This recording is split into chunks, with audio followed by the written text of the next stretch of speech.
Hello, and welcome back to my podcast, Southern Cross Shakespeare. In this episode, I will discuss my experience and knowledge of Shakespeare's tragedy Macbeth, commonly referred to as the Scottish play due to the superstition surrounding this work by the bard. It is probably one of his greatest tragedies. Of course, nothing comes close to Hamlet, but if anything, Macbeth at least deserves a spot in the top 5 tragedies. The superstition comes from the history of the play and a slew of bad luck attached to many theatre companies who performed this play. Through the centuries, theatres have flooded, burned to the ground, and even performers working on this play have been known to die in mysterious circumstances. This is because in this play, for the only time in all of his works, Shakespeare breaks away from the iambic pentameter, where characters speak in beats of 5, and gives the witches in the play, and only the witches, a triameter, where they speak in beats of 3. Some people even believe that this causes Lucifer himself to descend on any company performing this play and plague them with bad luck. I know during the course of our rehearsal schedule, the actor playing the title role was plagued by trouble. Firstly, his rental contract came under review during the rehearsal period, and he thought it was a certainty that he would roll over. However, his landlord thought differently and rented it to someone else. His pet dog also died during the rehearsal period. Let me reassure you, there is no proof that any of these events are a direct result of this superstition connected to Macbeth. I am sure they are all just coincidence, as many plays and companies have trouble during rehearsals and the run of the play on many different plays, both modern and classical. It's just superstition. In saying this, it is best to avoid verbalizing Macbeth in a theatre in front of cast and crew, or you may be ordered to run around the building 3 times and then spit outside the front door before you come back in. I have no idea why 3 times and why you have to spit, but that is the rule. Back to the play itself. I was so excited when I was cast as Macduff, as he is a significant and important character in this tragedy. This is because Macduff is the one who ultimately kills Macbeth. Oh, and when referring to the character himself in a theatre, call him the Scotsman. He doesn't appear much in the first 3 acts, but in the last 2, he has a massive role. There is one scene where, if done with all the text, the actor playing Macduff is on stage for about 20 to 25 minutes, so better make sure you know all your lines. Talking about the length of scenes in the play itself, Macbeth is Shakespeare's shortest work, if you compare it to the running length of all the other plays. If performed with all the text as opposed to performing all the other scripts with all their text. And this is exactly what we did. The company I was with performed the play with close to, if not all the text, and it went for almost 3.5 hours. Compare this with a full production of A Winter's Tale, which I saw in Stratford-upon-Avon in 2002, which went for at least 7 hours. And you'll get some idea of how long Shakespeare's plays can be with their full text, which is why they are rarely performed in this way in the modern era, if ever at all. We did 2 performances a day, one during the morning that started at 10:30 a.m. and finished at 2 p.m, and another in the evening at 6:30 p.m, finishing at 10 p.m. We did this for 5 days straight, and let me tell you, I was exhausted by the last performance. But it was well worth it, as it takes so long to memorize lines, and of course, is a fantastic payoff to be able to perform a play at least 10 times after a 3-month rehearsal period. This was probably the one thing that upset me about The Tempest. I only got to perform it 5 times after learning all those lines and dedicating that much time to the play and rehearsal. Don't get me wrong, I got a lot out of performing the play. I rediscovered my faith in God and Christ, and I met some fantastic people. but boy oh boy, would I have loved to perform the play at least 5 more times. At least I'll never be too old to play Prospero, so as long as I keep my lines up, I may get another shot at him yet. I got on with all my cast members, which was great, except for the woman performing as my wife, which is ironic, don't you think? I'd often joke with it with my friends of mine, and they would laugh, saying that it's just part of being a method actor. Thank God I did not have any scenes with her, because her part was so small she only appears in 2 scenes, which meant she was hardly at rehearsal. Don't forget, there are no small parts, only small actors. The performances we put on during the day were for school students, and the evenings for the general public. Except for the performance during the day on the Saturday, which of course is not a school day. The text was on the curriculum for the HSC that year in New South Wales. It was a thrill and a pleasure to perform the play for students. The great thing about these performances was that the students would often get quite emotionally involved and react verbally during parts of the play. There was one performance in particular where we had 3 different all-girls schools come and watch us, and they got quite rowdy. The reason for their reaction was due to the fact that in our production of Macbeth, the director made my wife pregnant, and in the scene where Macbeth's assassins come to execute her and my children, one of them punches her in the stomach before he breaks her neck. We used an empty water bottle for the sound effect for this one. Well, I can tell you that by the time I came on to take revenge against Macbeth in the penultimate scene, the girls were livid, and they were literally screaming at me to kill Macbeth. Some of them even knew my real name from looking at the program. It was so loud, I whispered to my fellow actor in his ear not to do the lines and just perform the fight, which we did. People often ask me if I found this to be annoying or distracting, but I loved it. After all, during Shakespeare's time, theatre was a sport. Probably the only real physical sport that existed in England at the time in history were boxing and jousting, so the audience often got involved. If they hated a play or an actor, they would get rowdy. This is where the idea of throwing rotten tomatoes and other foodstuffs at bad actors comes from, as they often threw these objects at bad actors or bad plays. Trust me, I would much rather an audience participate if they felt like it, as actors can play off this. Unfortunately, due to the times we have all become snooty and arrogant. So, this does not happen much anymore, if ever at all.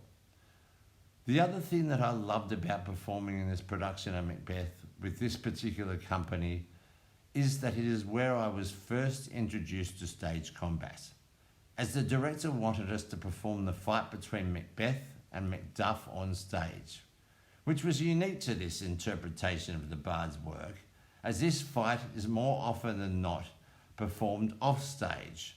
As fate would have it, a gentleman by the name of Kyle Rowling, who is one of Australia's greatest stage combat choreographers, was brought on board to guide us.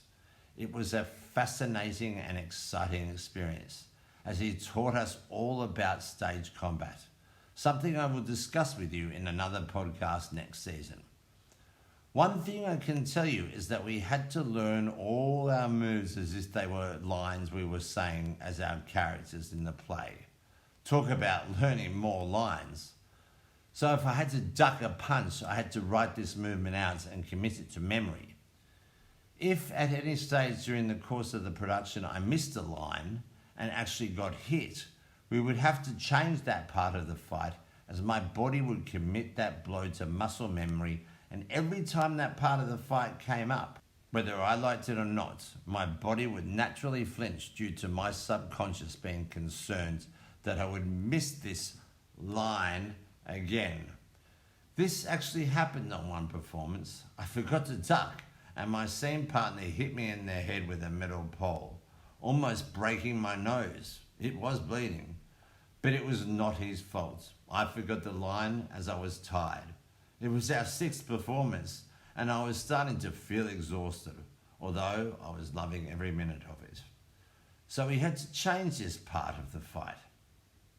Thankfully, there were no more miscues during the remainder of our run. Needless to say, I still had to come onto the stage in the last scene and hand the crown to my new king, and I did. Hey, the show must go on after all.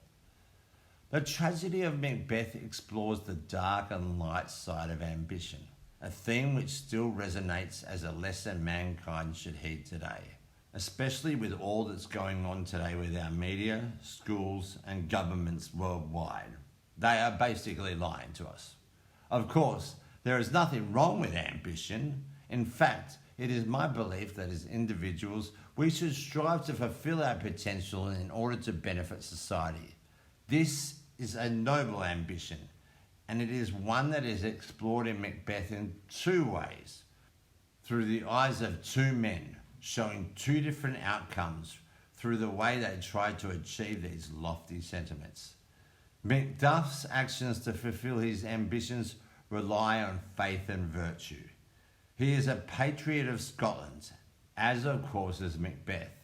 But because of his selflessness, he puts his needs of Scotland and his countrymen before his own personal desires. This is the harder path to take, as it requires time, patience, strength, and effort to succeed this way. Macbeth, on the other hand, is corrupted and seduced by dark powers and the ultimate fantasy, what if? While he shares in theory the same goal for Scotland as Macduff, Macbeth puts his needs above that of his country's. He wants to take the shorter and easier path to success, fame and glory than his countrymen, and he will do anything to achieve these goals. While both men are killers, Macbeth kills to service the needs of his own desires. In other words, he kills those that stand in the way of his goals. Indeed, he kills because he wants to, while Macduff kills to service the needs and desires of his king and country. He kills because he needs to. Unlike The Tempest, there is not much pre-story to know about Macbeth before the opening scenes. What you should know is that Macbeth and his countrymen have been at war with the King of Norway, who was trying to invade Scotland. However, he was unsuccessful. King Duncan's army has won the war. This is thanks largely to the heroic efforts of all, but none more so than that of Macbeth, who single-handedly kills the traitor Thane of Cawdor, who helped Norway sneak onto the shores of Scotland in the first place. All this is reported in the second scene of Act 1 in Macbeth's stead, as he is still returning from battle where he was on the front lines. He is making this trip with his good friend and countryman Banquo. All this information is reported to Duncan, the King of Scotland, Macbeth's mentor and leader, by Ross. It is decided then and there by Duncan that he shall reward Macbeth handsomely for his bravery. We then cut to a field where Macbeth and Banquo are walking through on their way back from the battle to meet up with Duncan and their fellow soldiers. Here they come across three weird sisters, witches if you will, who make three prophecies about Macbeth and one about Banquo. They state that Macbeth will be Thane of Glamis, which he already is, Thane of Cawdor, which he is yet to become, and King of Scotland hereafter. But how? This the witches don't answer, but they do say to Banquo, after he challenges them to make a prophecy about him, that he is greater than Macbeth, but lesser than. He will never be a king, but he will be a father to a long line of kings. The witches disappear, and while the two are spooked, they still have their doubts about whether the prophecies are true or not. Banquo is more sceptical than Macbeth, who speculates what could be, but doesn't succumb to the prophecies, as at this point in time, that is all they are. So what can he do with no evidence to the contrary? When Banquo and Macbeth return from the front line, they find Duncan, who promptly declares Macbeth Thane of Cawdor. This is the linchpin of the play. and sets off all the other actions of the play, as Macbeth now has actual evidence that at least part of the prophecy is true.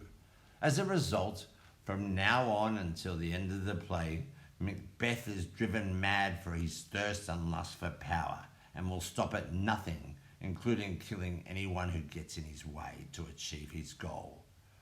What brings Macbeth undone, though, is his paranoia and guilt, as he believes anything he is told, because deep down he does not really believe in himself. So he thinks that the only way to succeed is through lies, manipulation, and finally murder in order to get what he wants. This is why Shakespeare's works are so timeless, as we can see that in modern day governments their reach has overextended, and they have been making up lies and false accusations against conservatives since the end of World War II. And if they don't outright lie, they manipulate the truth in order to virtue signal and take the moral high ground by appealing to people's feelings. And once they pull at their heartstrings, they can grab them by the balls and make them think whatever they want you to think. For example, it is commonly held misconception that Walt Disney was an anti-Semitic, but this is a fabricated lie made up by far-left ideologues in Hollywood, because he was the only studio executive who stood up to the communists when they tried to infiltrate his animators union, so that they could manipulate the animators to make cartoons to propagate their ideology in all facets of American media in Hollywood. He was successful during his time, but unfortunately now Hollywood has been infested with this socialist propaganda, which is now infecting our society like a cancer which needs to be cut out before it's too late. It's not about making modern day descendants of so-called colonizers pay for their ancestors' crimes through reparations, as 95% of immigrants now are not even descendants of convicts. It is about forgiveness from both sides. If we want to truly end segregation, then it's time to drop this facade and stop giving benefits to those just because of their identity. Because if we don't, we're just going to cause more hatred and segregation. After all, shouldn't I be able to sue the British government for stripping my ancestors of his rights and forcing him away from his family in 1788? God knows what happened to them. His wife and child probably died of starvation. I won't go on, as if I do, I will give too much away. However, I recommend you read the text or see a performance of the play if you can. In the next episode, I will explore the only other Shakespeare play I performed in, Antony and Cleopatra. Until next time, remember, when our actions do not, our fears do make us traitors.